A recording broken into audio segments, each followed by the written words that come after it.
Hi everyone, welcome back. This is Earth and Space Science 102. This is the 11th lecture of this course where we're going to begin to talk about the formation of the solar system. Before I do that, I'm going to start with a little bit of an overview of the solar system, kind of set the stage. We'll eventually start talking about how scientists think that the solar system formed and some evidence that we base that theory on. So I'm particularly excited to be covering this with you today.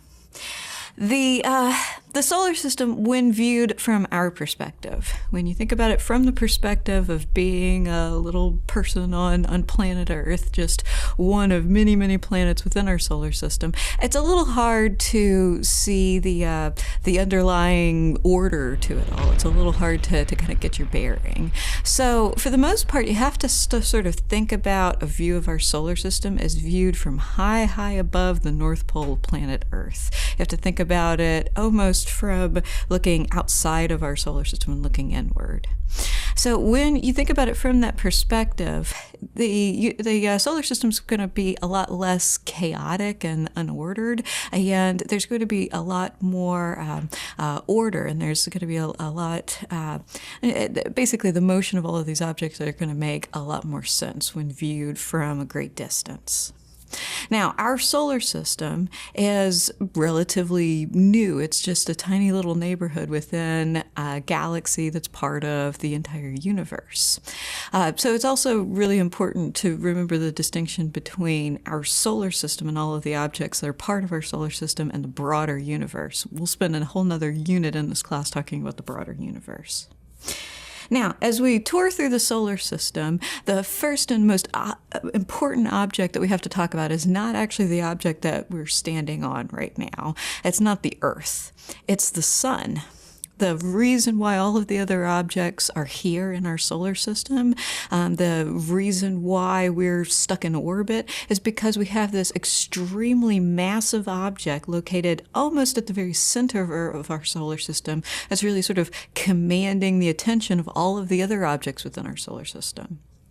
So you have to think back to the last couple of lectures that we did when we talked about Newton and we talked about gravity. Really massive objects are incredibly important in the universe because they control the motion of smaller objects. Gravity, being dependent upon mass, is going to hold other objects in its sway. Now, the sun in our solar system accounts for 99.9% of the mass of the entire solar system. So when you take everything else that's part of our system and you add everything else together, it's only far, far less than 0.1% of the total mass of everything. Everything else is inside the surface of our sun in terms of mass. So it's not really surprising that we on Earth, our planet, all of the other planets like Jupiter and Saturn and Mars are just sort of along for the ride, and we're held in sway by this extremely massive object. Now, another thing to remember about the sun that you may or may not already be aware of is that our sun is really no different than all of the stars in the night sky that you can see when you look up at night. The only difference is that we happen to be just right on top of this one particular star, a relatively low mass star that we call the sun. So because we're so close to it, when we rotate towards the sun, it completely blinds out the light from any other star in the night sky, and we can really only see the light from that one particular star. Of course, when we rotate in our daily cycle away from the sun, then we can see the light from all of these much, much more distant stars. Now, a star is a particular kind of astronomical object that is undergoing a certain set of processes deep, deep in the heart of the object, in the very, very core. A star is an object that's undergoing nuclear fusion. So when you look at the sun and you think about what the source of the energy and the source of the light from that object is, it's not actually that the object is on fire. The sun is not on fire. Fire is combustion. It requires the presence of oxygen, and it doesn't put out even a fraction of the total amount of energy that the process of nuclear fusion does. Fusion is the process of taking fairly lightweight elements like hydrogen and converting them into slightly heavier elements, helium, for instance.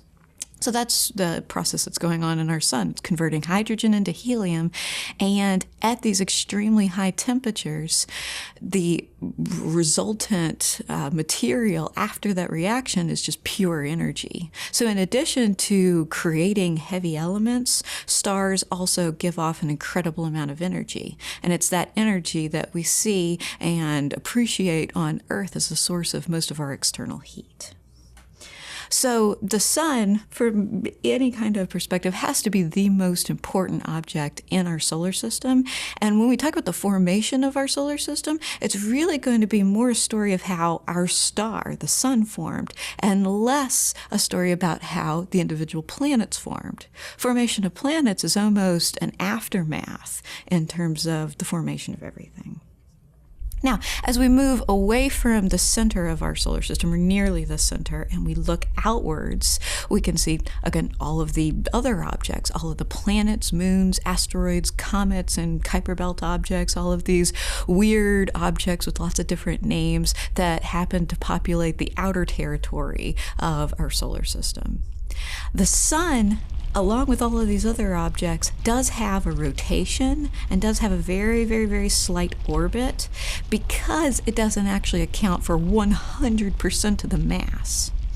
Because it only accounts for 99.9% of the mass, the sun actually does have to undergo a tiny little orbit around the center of mass of our solar system. All of the other objects, being far, far less massive, have to undergo much larger and larger and larger orbits. So as we look outwards, the first most obvious other object besides our sun in our solar system are, of course, the planets.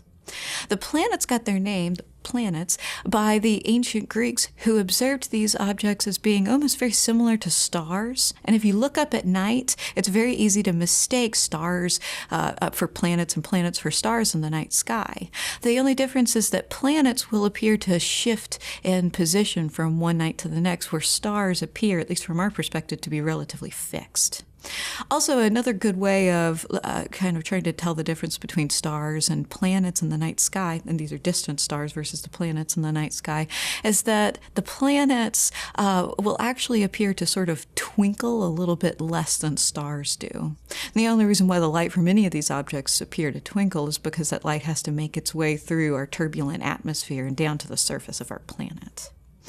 So these objects, because they changed in position from one night to the next, got the name the planets from the Greeks, which meant the wanderers. And they do wander, but only on a very, very tight leash. They're bound objects in orbit around the center of mass of our solar system, or if you prefer, basically bound in orbit around our sun in our solar system. Now, we have 8 objects that currently bear the distinction of being called planets. These include both the terrestrial planets, the ones that are very similar to Earth, Terra, and the ones that we call the Jovian planets, the ones that are similar to the gas giant Jupiter.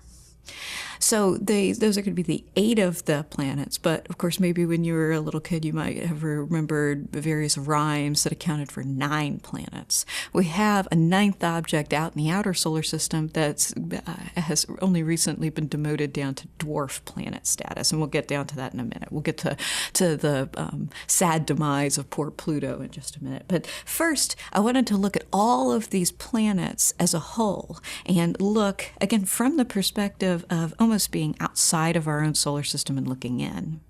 Now, we, of course, don't have the capacity to do that. The most distant probes that we've ever sent out into space are just now reaching the very, very outer limits of our solar system. So it's really difficult to get this sort of external view, but you can begin to try to imagine that external view, almost like if you were a distant alien in a spaceship and you were viewing everything from above. You would be able to view all of these 8 planets and all of these other objects. While you might think that they all move around really chaotically in the inner solar system, they really have a very, very ordered motion. They are all essentially, all these planets at least, are all bound to an almost disk-like shape. So that means essentially that all of the planets are orbiting around roughly in the same plane, and they're orbiting in the same direction. So imagine each of these planets as little disks of sand on a record or a CD as it spins around. All of these objects are bound on in that same basic dimension, on that same plane, and they're all moving around in that same direction. That's probably the most important clue in trying to deduce how all these planets and our solar system actually formed. The fact that there is this ordered motion, that all of these planets are moving around in the same direction.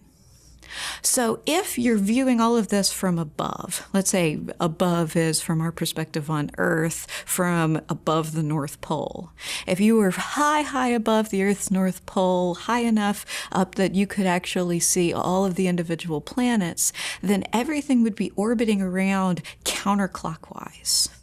So if you prefer, think about it like some great deity was stirring around this giant pot of gumbo, and all of the stuff inside that pot was all moving around in the same direction, counterclockwise if viewed from above. So not only do all these objects orbit around in that direction, but most of the objects also rotate in that direction, and this includes Earth. So Earth's moon, Mars, Jupiter, Saturn, most of these objects are rotating in the same direction, counterclockwise, that they orbit around the center of mass of our solar system. There's one notable exception to this rule that planets rotate in the same direction that they orbit, and that is the terrestrial planet Venus, one of our closest neighbors. Venus is kind of an oddball. It rotates backwards. So anything that we come up with to try to understand how all of this came to be to begin with also has to account for weird exceptions to the rule, like the fact that Venus rotates backwards. Another weird exception to the rule is the fact that not all of the planets are oriented sort of straight up and down. A lot of the planets have a tilt.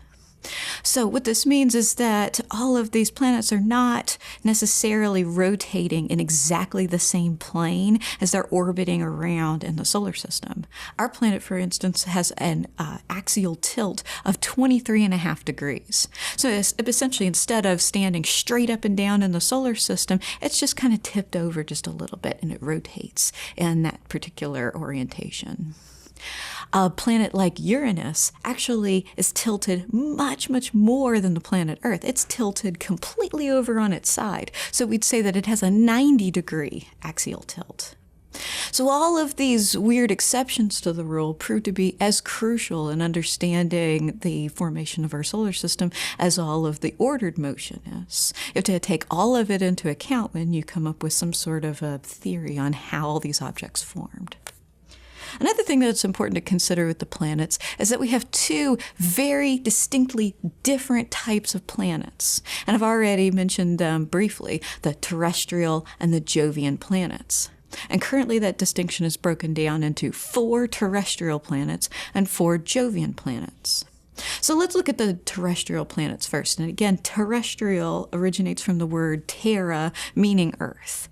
Earth is sort of the king of these terrestrial planets, the largest and most massive of all of these terrestrial planets, just like Jupiter is sort of the king of the Jovian planets, and that's how the name originates.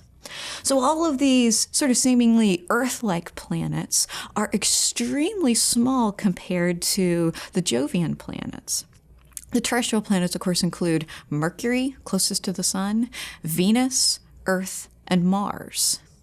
They're all tucked in extremely close to the surface of the Sun, especially when you compare them to the locations of the Jovian planets and all of these weird objects in the outer solar system that we'll get to in just a minute.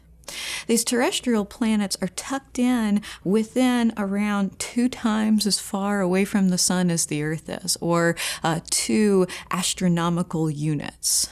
And the AU, or the astronomical unit, just gives us a little bit of a bearing for how to talk about distances, at least within our own solar system. So it's kind of like the old TV show, We Are the Third Rock from the Sun. We really are just this third little clump of rock and metal tucked in really close to the Sun, along with all of these other rock and metal rich planets, the terrestrial planets.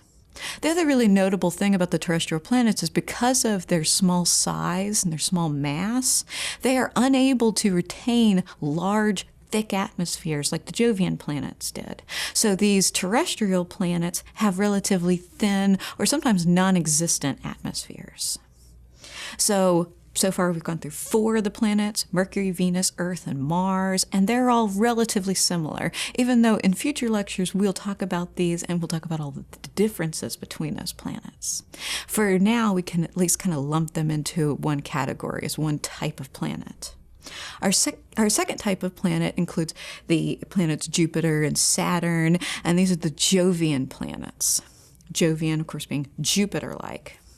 These planets had larger internal cores to begin with, and that allowed them, with this greater size and greater mass, to summon up large atmospheres that actually outweigh the mass of the interior part of the planet 30-to-1.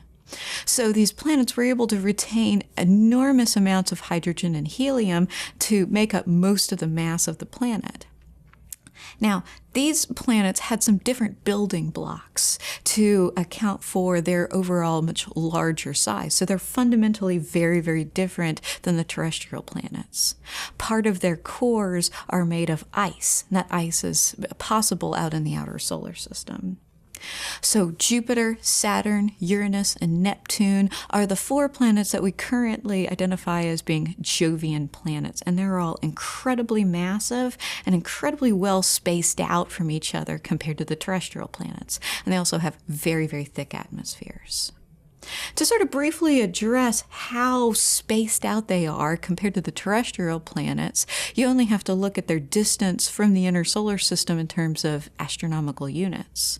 While all 4 terrestrial planets are tucked in within 2 astronomical units of the Sun, the gas giant planets, the Jovian planets, are, starting with Jupiter, 5 AU away from the Sun.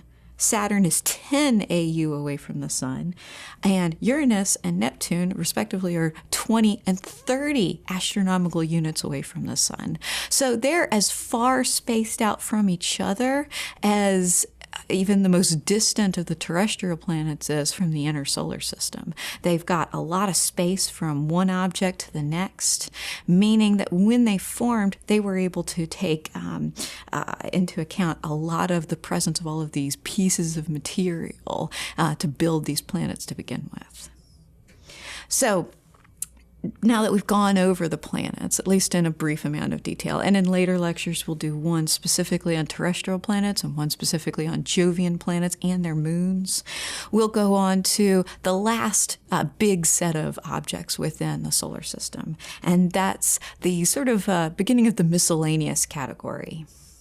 For every big, identifiable, round, spherical planet in our solar system, you have hundreds, if not thousands, of tiny little miscellaneous objects. Some of these are quite large, and they get almost up to the size of something that we might consider calling a planet. So in some cases, it becomes necessary to have some kind of intermediate category between what we're calling planets and comets and asteroids. So that's where the name dwarf planet came to be, and it's exactly what you would think it would be. It's a sort of small planet, a planet that is unable to clear its own orbit of debris, seemingly because it has a smaller mass and a smaller size than maybe an Earth planet or a Uranus or Neptune. So these dwarf planets include mainly objects out in the outer solar system. There is one asteroid tucked into the inner solar system that has this designation of being a dwarf planet. That's the asteroid called Ceres. All of the other ones are out past the orbit of Neptune for the vast majority of their orbit. These are objects that really don't play by the rules, especially the rules as we consider them in the inner solar system as regard to planets. Planets orbit in roughly the same overall plane as all of the other planets. They're big objects. They clear their own orbit of debris. And all of these dwarf planets are small. They don't clear their own orbits. They have maybe many moons that are similar in size to the planet itself. And probably most important, they have extremely angled and elliptical orbits. So Pluto is currently designated as one of these dwarf planets, along with a dwarf planet, basically another kind of big giant comet called Eris, Make. Believe it or not, that's the name of another one of these dwarf planets out in the outer solar system. And they're objects that we're really still trying to get a handle on, and we're really still trying to understand much better than we currently do. Now, in addition to the dwarf planets, you have an even smaller sort of designation for objects. And these really are the miscellaneous, teeny tiny objects in our solar system. These are asteroids and comets. Asteroids have a similar internal composition to the cores of terrestrial planets, and comets have a similar composition to the cores of Jovian planets and a lot of these dwarf planets that reside past the orbit of Neptune. Basically, asteroids are made of rock and metal, and they exist in between where you find Mars and the last of the terrestrial planets and the first of the Jovian planets, Jupiter. There's the aptly named asteroid belt where these objects exist in mass. The comets exist past the orbit of Neptune for the vast majority of their lifespan and reside in the Kuiper belt, where objects are still at least somewhat in the plane of the inner solar system. They're sort of on that CD or record of the inner solar system, orbiting around roughly in the same plane as the planets do. And then past the Kuiper belt, you lose a little bit of the gravitational pull from the sun, and you have objects that are a little bit more distantly spaced so that they're not bound to that plane anymore. The Oort cloud is made up of objects that orbit around the inner solar system like a cloud or a bubble. So instead of being bound in that orbit around the inner solar system, they might have an orbit that's 90 degrees away from the ones that the planets have, or 70 degrees, and so on. And so they really sort of swarm the outer solar system for most of their lifespan in this big enveloping bubble around the inner solar system. The comets, the last thing I'll mention about them is that they're probably best known for the presence of those big giant tails and a huge amount of light that they're capable of producing. They're only capable of doing that when they enter into a part of their orbit in which they become unstable. Occasionally, some comets, like Halley's Comet, for instance, dip into the inner solar system. And when they do that, the ice that makes up a huge part of the internal solid mass of the planet becomes destabilized and turns into a gas that trails behind the comet as a big tail. So it's only when they're unstable, when they're away from their sort of home territory, that these comets grow big, large tails. And when they get out into the outer solar system again, they just become, again, small masses of ice and rock and metal. Basically like a big, giant, dirty snowball out in outer space. All right, so that's your brief tour of the solar system. And I tried to basically sort of orient that from the inside out. The most important object to remember is, of course, the sun. As we move outwards away from the sun, we have first the terrestrial planets. A couple of them have moons, like for instance, Earth has a moon, and it's basically something that's fairly similar to a terrestrial planet that's in orbit around the planet instead of in orbit around the sun. And then the asteroid belt. The Jovian planets, and the Jovian planets have far, far more moons than the terrestrial planets do. In some cases, moons that are much, much larger than our moon. And then as we get past the Jovian planets, you have Kuiper belt objects, which can include dwarf planets and comets. And then as you get even further outwards from that, you have more and more comets and probably more dwarf planets as well, all orbiting in more and more and more inclined orbits in the Oort cloud. The very, very furthest point away from Earth, not away from Earth, but away from the sun, is 100,000 astronomical units away from the center of mass of our solar system. So that's the very, very furthest comet that's still somewhat gravitationally bound to our star and part of our solar system. When you account for really what's part of the main disk of our solar system, it's really only more like 100 astronomical units across. When you're talking about that disk, when you're talking about anything that could still be gravitationally bound to our solar system, you get a lot further out into space. And it's an even greater distance before you approach the nearest other solar system and the nearest other stars. Then you're talking about distances of light years away. So we have all of these objects, all in orbit around the center of mass of our solar system. And the most important thing to remember is that scientists think that all of these objects actually form together.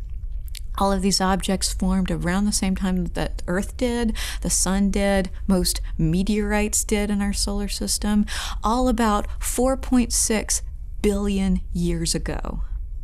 Now, when you try to wrap your head around a number like 4.6 billion years ago, it becomes really unfathomably ancient. You think that has to be the beginning of time itself. And so most people confuse the terms for the beginning of the universe with the beginning of the formation of our solar system. You've probably heard the phrase the Big Bang Theory before. And the Big Bang Theory is about the expansion of the universe and the formation of really everything, far beyond the formation of our own solar system. The Big Bang is thought to have happened 13.7 billion years ago. Whereas our solar system, our little neighborhood, our little small part of the universe, only began to form a mere 4.6 billion years ago, as really sort of a second generation of stars in the universe. The original generation of stars cultivated some of the heavy elements that our planet is composed of, but we'll get back to that in a little bit. So the important thing to remember for now with the formation of our solar system is that we think everything formed around about the same time. So the way that we explain the formation of our sun has to be related to the formation of our planet and other planets and comets and asteroids and really everything. The name for this theory, the dominant theory that most scientists use to understand the formation of our solar system, is called the nebular theory. The idea here is that our solar system was once a much, much, much larger, diffuse, cold gas cloud in space. And this gas cloud collapsed down to form our sun, and collisions between particles built planets and asteroids and comets. Now, the reason why we think that this happened about 4.6 billion years ago comes from dating not only Earth materials, and when you get into the oldest Earth materials, you get back to maybe 4.3, 4.4 billion years ago. It comes from also dating material that was not originally part of our planet. Primitive meteorites that we think have remained untouched from the very beginning that crash land on our planet. They take us back really to the formation of the solar system itself, to 4.54, 4.6 billion years ago. Now, in the nebular theory, you have to imagine that you're starting out with something incredibly huge in space, something that's 300 or 400 times bigger than the solar system that will form as a result of the collapse of this nebula. We can see nebula in space today. You can point a telescope, particularly a really high-powered telescope like the Hubble telescope, in lots of different regions of space, and you can see these bright, hot nebula. And we think that they result from the death throes of stars. When a star becomes unstable in its later years, the star both explodes and implodes at the same time, and the explosion of all of the outer layers of gas creates this giant gas cloud in space called a nebula. When that nebula collapses back in on itself, it can form new stars, and we think that's how our solar system formed. So our solar system probably formed from a giant, big, diffuse gas cloud like this, something that was sort of mainly round, something that was big and spherical, probably at least a light year in radii, so that means maybe 2 light years across, basically several hundred times bigger than our solar system is now. All of that gas was extremely cold, and all of that gas was spread out across a really, really big region within our Milky Way galaxy. when that gas started to collapse in on itself, it was perhaps influenced and triggered to collapse by some distant shockwave, by some a collision with some nearby star, or a distant supernova that triggered a shockwave. We won't ever know exactly what really triggered the collapse of our solar system. We know that something must have gotten it going. So that nebula begins to collapse in on itself, and it's slowly rotating in space. So you basically have a gigantic gas cloud in space. It's slowly rotating, slowly collapsing, ever inwards. And that collapse does a couple of really interesting things to the nature of all of the material within that gas cloud. As that collapse continues, gravity, the enormous potential energy of that gigantic gas cloud, gives way to heat as the density increases in the center of that nebula. And as it begins to collapse inwards, it's going to rotate faster and faster and faster and faster and faster. And that faster speed will eventually allow for planets and larger particles to form, because collisions will become more and more common. So you start off with something that's incredibly massive, incredibly huge. All of this gas is incredibly diffuse. And after millions of years, probably tens of millions of years, you wind up with that same total amount of gas residing in a place that's maybe 0.01% of the overall size of what you started out with, something that goes from being extremely huge to incredibly small, a rotating disk of gas with an incredibly high density in the middle.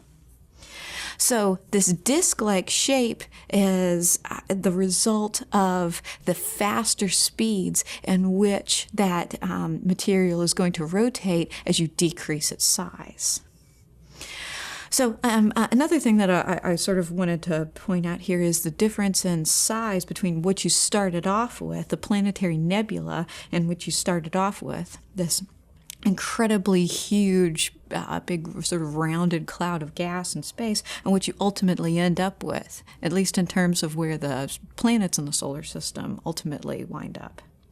You start off with something that has a radius of maybe a light year, so meaning it takes light traveling at its enormous speeds of 300,000 kilometers per second, a year to travel from the center part of the solar system to the outer part of that, or the center part of that nebula to the outer part of that nebula.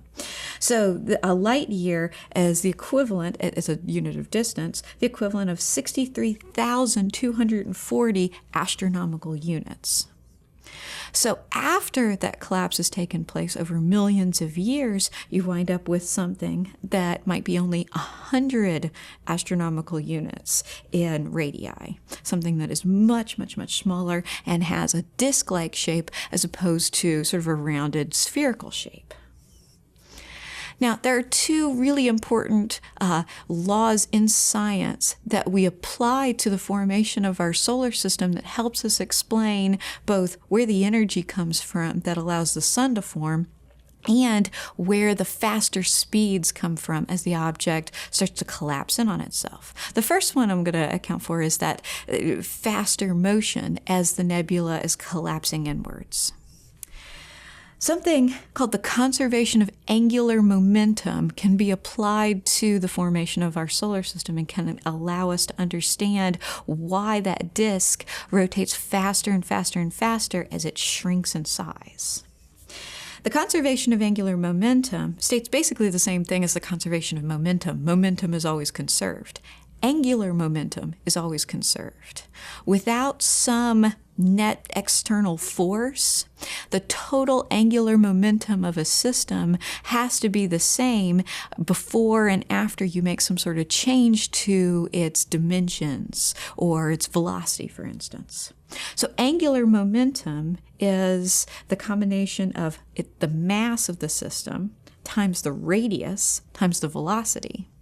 And that's only different from how you calculate momentum by adding the radius of the system into play. Momentum is just mass, some object moving in a straight line at a particular velocity. So angular momentum is mass times radius times velocity. What happens with the conservation of angular momentum is that if you decrease the radius, if you go from, let's say, 63,000 light years in radius to 100 light years in radius, you've decreased the size, in which case the object has to be moving much, much faster to account for that decrease in size.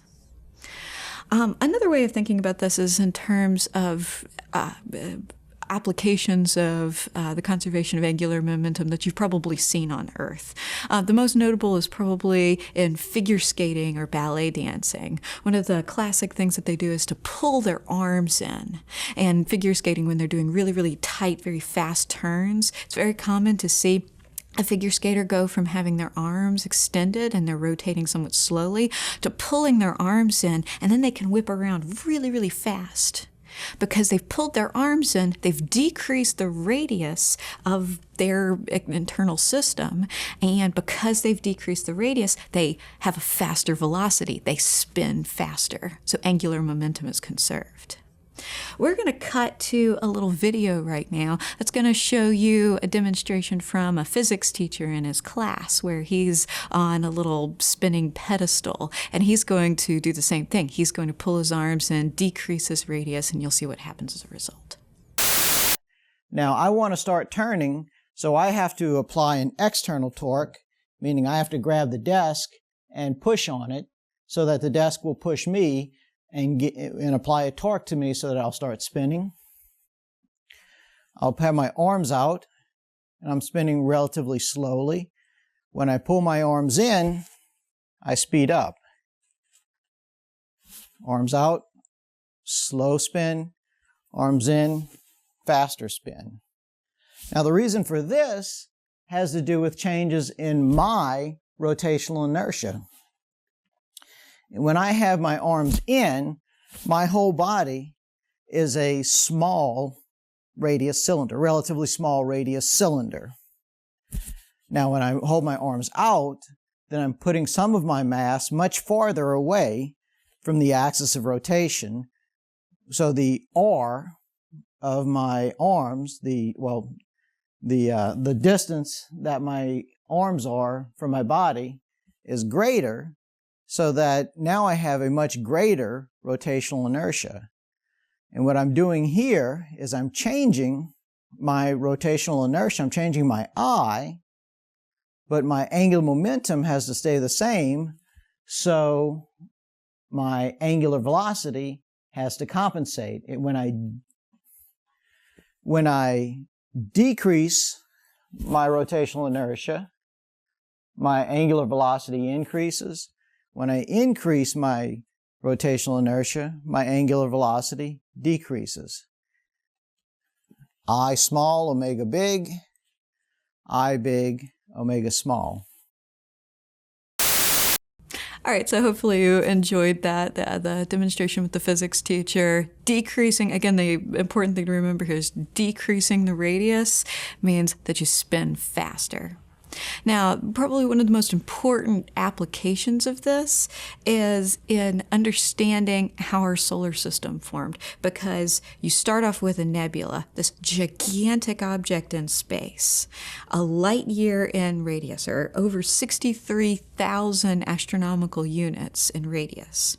When it shrinks up on itself and continuously, during the whole process, as it continues to shrink up on itself, it spins faster and faster and faster and faster, down to its final point when the sun actually forms, where it only has a radius of maybe 100 astronomical units.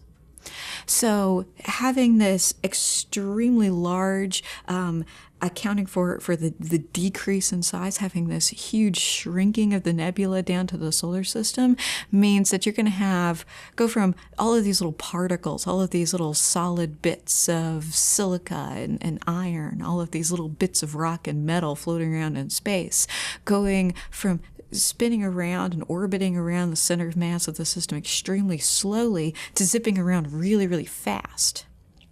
Also, the decrease in the size of this whole thing and the increase in the velocity accounts for the collisions between particles that ultimately generate planets. If you have all of this material suddenly a lot closer inwards, a lot closer to other particles, then it means that these particles are going to get in each other's way as they continue to orbit around faster and faster and faster.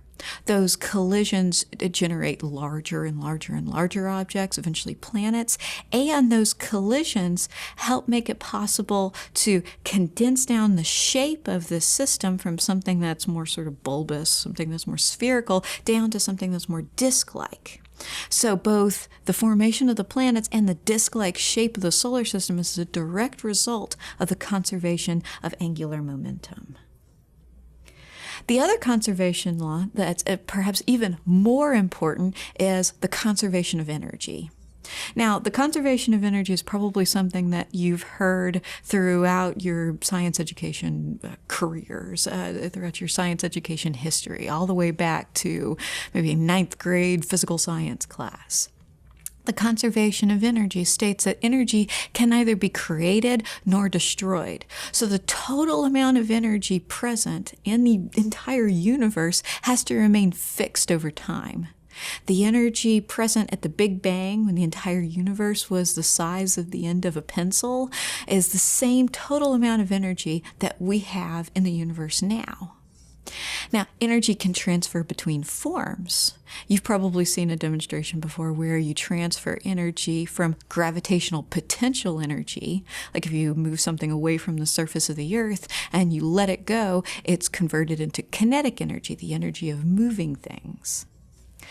It's also possible to convert energy between mass and pure energy. Mass is a form of stored energy.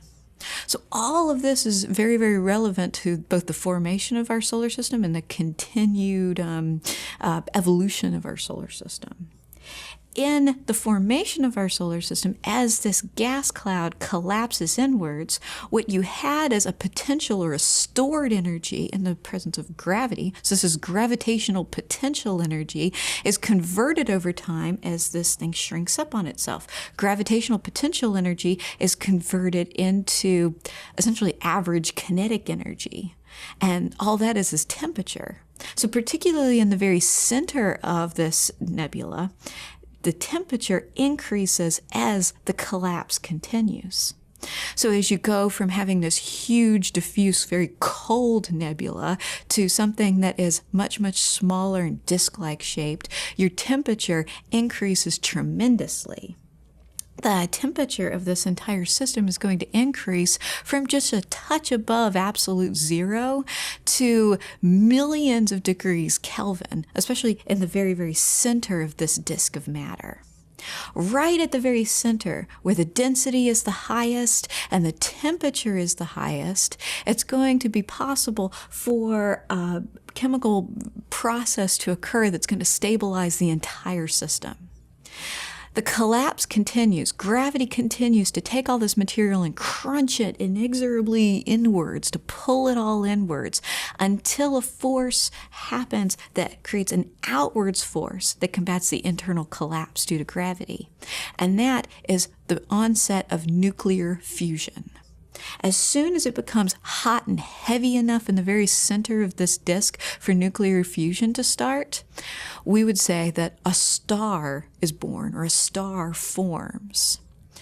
As soon as this threshold temperature, and we think that threshold temperature is on or about 13 million degrees Kelvin, starts in the very, very center, the very heart of this system, it's possible for the nuclear fusion to start, for lightweight particles to turn into heavier particles.